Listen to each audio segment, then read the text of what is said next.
నిజంగా పోలీసులకు కమిట్మెంట్ ఉంటే మాత్రం వీడిని కాల్చి చంపాలి. శ్రీకాకుళం జిల్లాకు సంబంధించిన ఒక క్రైమ్ ఇన్సిడెంట్. నిరుపేద బాలికలే అతని టార్గెట్. చదువుకుని పేదరికాన్ని జయిద్దాం అనుకున్న వాళ్ళ ఆశలే అతని ఆయుధం. పెద్దరికం పేరుతో పేదింటి విద్యార్థుల కుటుంబాలకు దగ్గరవుతాడు. వాళ్ళ ఇంట్లోని ఆడబిడ్డలను చదివిస్తానని నమ్మబలుకుతాడు. తీరా చదువుకుని ప్రయోజకులు అవుతారని పంపితే ఆ పసిమొగ్గల మీద పశువాంచి తీర్చుకుంటాడు.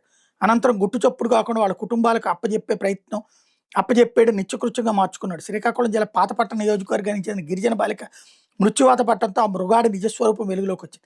విజయనగరం జిల్లా ఎస్కోటకు చెందిన 55 ఏళ్ల కామాంధుడు కలవల వెంకటేశ్వరరావు బాగోతాలను శ్రీకాకుళం డీఎస్పీ వివేకానంద బుధవారం మీడియాకు వెల్లడించారు.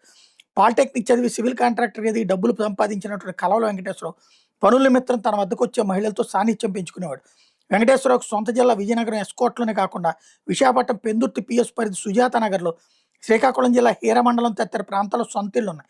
అతనికి భార్యతో పాటు 2 సంతానం. అతడు పాతపట్నం నియోజకవర్గానికి చెందిన 17 ఏళ్ల బాలిక తల్లిదండ్రులతో ఏడాదిన్నర పాటు నమ్మకంగా ఇంట్లో మనిషిలా మెలిగాడు.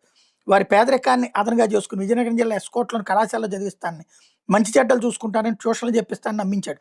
ఆ తర్వాత ధూమపానం, ఇతర చెడు వ్యసనాలకు అలవాటు చేయడమే కాకుండా రహస్యంగా బాలికకు సంబంధించిన వ్యక్తిగత దృశ్యాలను మొబైల్లో రికార్డు చేసి ఆపై వాటిని బహిర్గతం చేస్తానని బెదిరించి లోపరుచుకున్నాడు. ఇలా పలుమార్లు బాలిక మీద అఘాయిత్యం జరిపేవాడు. గత నెల 22 నా బాలిక తల్లిదండ్రుల వద్దకు వచ్చి ఇంగ్లీష్ పరీక్ష నిమిత్తం ట్యూషన్ చెప్పిస్తానని, అమ్మాయిని ఎస్కోట్ తీసుకెళ్తానని చెప్పడంతో వాళ్ళు ఒప్పుకున్నారు. శ్రీకూర్మంలోని బాలికల వసతి గృహంలో ఉన్న బాలికను ఆమె తండ్రి అదే రోజు వెంకటేశ్వరరావుకి అప్పగించాడు.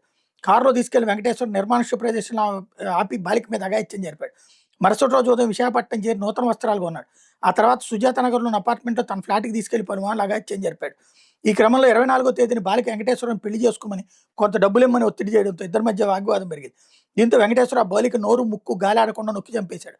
వెంటనే బాలిక తల్లిదండ్రులకు ఫోన్ చేసి మీ అమ్మాయి కడుపు నొప్పితో ఆరోగ్యం దెబ్బతిందని వాళ్ళ సోదరుడిని గ్రామానికి రమ్మని చెప్పాడు. అక్కడికి వెళ్తే కారులో బాలిక స్పృహ తప్పిపోవడంతో తల్లిదండ్రులు చూసి బతికే ఉందని ఆశతో శ్రీకాకుళం రాఘోలు ఆసుపత్రికి తీసుకెళ్లారు. అప్పటికే ఆ మృతి చెందిందని, పెదవులు, ఇతర భాగాల మీద రక్తపు గాయాలున్నాయి డాక్టర్లు చెప్పడంతో వెంకటేశ్వరరావు మీద అనుమానం వచ్చి పోలీసులకు ఫిర్యాదు చేశారు.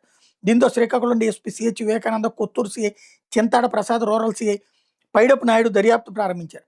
పోలీసుల దర్యాప్తులో విస్తుగొలిపే విషయాలు బహిర్గతమై ఈ బాలిక మాదిరిగానే మరికొందరు పేద బాలికలు మాయమాటలతో లోబర్చుకుని కామవాంఛలు తీర్చుకున్నట్టు దర్యాప్తులు వెళ్ళింది. సుజాత నగర్ అపార్ట్మెంట్లో సీసీ ఫుటేజ్ పరిశీలిస్తే బాలిక మృతదేహాన్ని భుజం మీద వేసుకుని కారు వెనక సీట్లో పెట్టి తీసుకొచ్చిన దృశ్యాలు ఒళ్ళు గగురు పొడిచేలా ఉన్నాయని డీఎస్పీ వివేకానంద్ చెప్పారు. నిందితుల మీద ఫోక్సో కేసు, రేపు, హత్య నేరాల కింద కేసు నమోదు చేశామని, బుధవారం పాతపట్నం నియోజకవర్గంలో అరెస్ట్ చేశామని, శ్రీకాకుళం జిల్లా న్యాయస్థానంలో రిమాండ్ నిమిత్తం హాజరుపరిచేందుకు తీసుకెళ్లామని వెల్లడించారు. వాస్తవంగా ఇట్లాంటి వాడిని కాల్చి చంపాలి.